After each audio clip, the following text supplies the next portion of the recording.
네, 안녕하세요. 순천여천고등학교 1학년 부장 김남우입니다. 지금부터 리로스쿨로 조사하고 있는 내용에 대해서 설명드리도록 하겠습니다.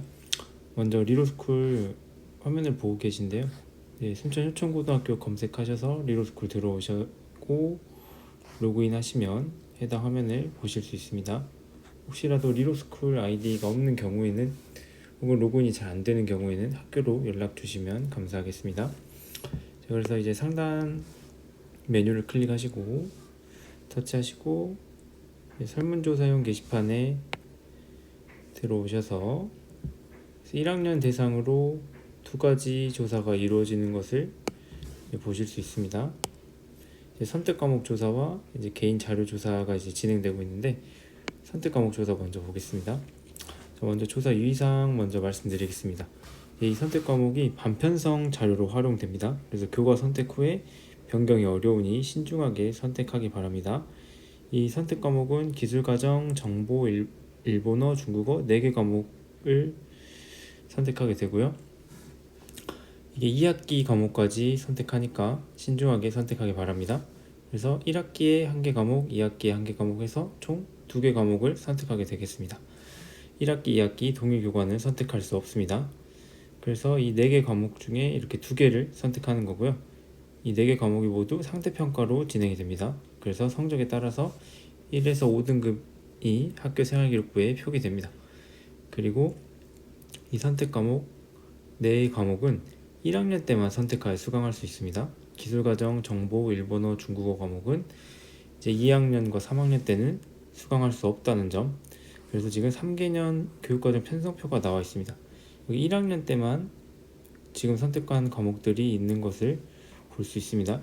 그래서 요거랑 학생 개인의 진로를 고려해서 선택하기 바랍니다. 그리고 아래에서 이제 확인하겠지만 해당 게시물을 통해서 과목별로 실시간으로 이 과목에 몇 명이 선택했는지 인원을 확인할 수 있습니다. 요걸 통해서 참고하기 바랍니다. 조사 기한은 25일 일요일 오후 11시까지 조사하겠습니다. 그래서 이 설문조사를 보면은 먼저 출신 중학교 입력하게 돼 있고요. 그다음에 이제 1학기 때 수강할 과목을 이제 4개 중에서 하나를 선택하는 겁니다.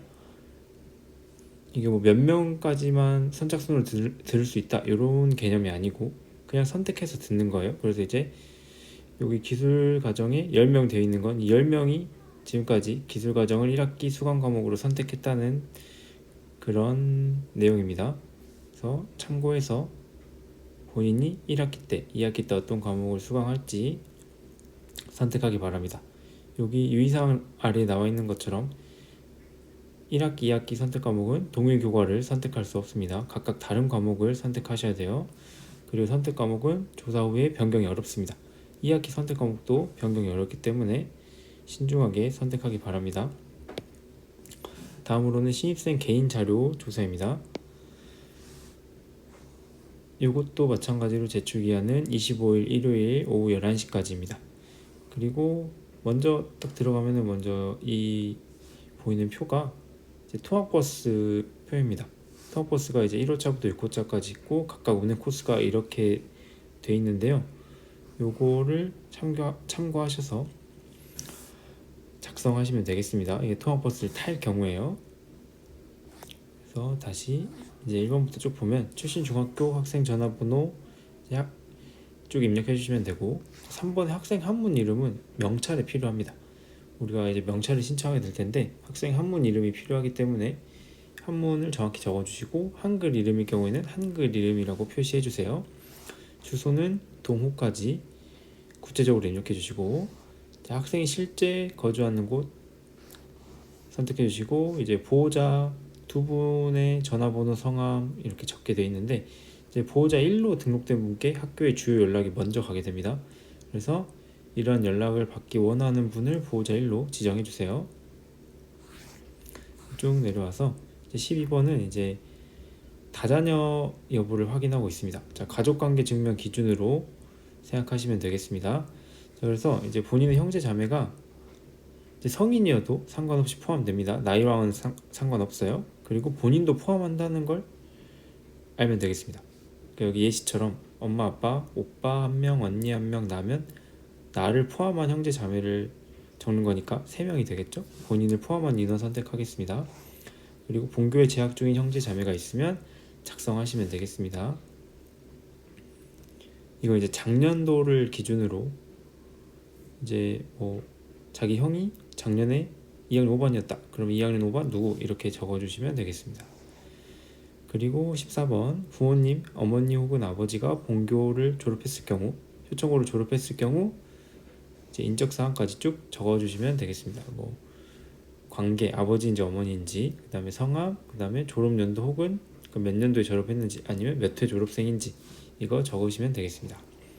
그리고 학생 개인의 맞춤형 환경을 좀 제공하기 위해서 다문화 가정 여부 조사하고 있고, 수익자 부담 경비 처리를 위해서 스쿨뱅킹 출금 계좌번호를 입력하셔야 됩니다. 네, 주의하실 게 반드시 농협 계좌만 가능합니다. 농협 계좌가 없는 경우에는 신규로 농협 계좌를 개설하셔야 됩니다. 그래서 이 농협 계좌는 학생이나 보호자 명의 둘 다 가능합니다. 꼭 보호자 명의가 아니어도 됩니다. 학생이어도 가능하다는 점 말씀드리고, 계좌번호, 예금주명, 그 다음 예금주 생년월일 8자리 적어주세요. 그리고 이제 이런 수익자 부담 경비, 여러 다양한 경비 처리를 위해서 학생 주민등록번호 입력해 주시기 바랍니다. 그리고 통합차량 희망 여부 확인해 주시고, 본인이 뭐 부모님 차량이나 시내버스로 등하교한다 그러면 이제 비희망 되겠죠. 희망하면 이제 통학버스 차량을 이용하는 건데, 이제 이 신청은 입학 이후에 제한하겠습니다. 지금은 몇 명이나 탈지를 미리 조사해 보는 거라서 수요 조사입니다. 이제 본격적으로 진짜로 신청하는 건 입학 후에 3월달 입학 후에 다시 안내하겠습니다. 이건 그냥 단순한 수요 조사라는 점 말씀드립니다. 그리고 20번 통학차량 왕복 시 이용 시 왕복이냐 편도냐 요거 정해서 선택하시면 되겠습니다. 그러니까 지금 19번부터는 이제 통학 차량 희망 비희망을 정하고 19번에 희망한다 그러면 20번부터 작성하시면 돼요. 왕복은 학교 올 때 갈 때 다 타는 거고, 그 다음에 편도 등교 이렇게 돼 있는 건 학교를 올 때만 타는 거죠. 그 다음에 편도 하교는 학교에서 집으로 갈 때만 탄다는 겁니다. 요거 입력해 주시고, 그 다음에 이제 21번과 22번은 이제 각각 21번은 집에서 학교를 올 때 여기서 타면 좋겠습니다 하고, 22번은 학교에서 집으로 갈 때 여기서 내리면 좋겠습니다 라는 장소입니다. 그래서 아까 위에 있었던 첨부 파일로 있었던 등교 코스를 참고하셔서 적으시면 되겠습니다. 근데 이제 내가 타고자 하는 장소나 내리고자 하는 장소가 저 표에 없을 수도 있잖아요. 없으면 기타라고 적어주시고 가로 열고 정확한 장소명을 입력해 주시면 되겠습니다. 그래서 이 입력한 운행 코스가 이제 통학버스 회사로 전달이 되고, 이걸 고려해서 통학버스가 이제 노선이 짜게 된다고 합니다. 근데 이제 입력한 운행 코스가 이제 통학버스 회사 사정상 배정이 되지 않을 수도 있다는 점 알고 계시면 되겠습니다. 그래서 이제 마지막으로 이제 입학 업무 처리를 위한 본인의 개인정보 수집 이용에 대해 동의합니다. 여기 동의해 주시고 서명을 해주시면 되겠습니다. 자, 이상으로 전달사항 다 말씀드렸고, 그래도 추가적으로 궁금한 사항이 있으시면 학교로 연락 주시면 되겠습니다. 감사합니다.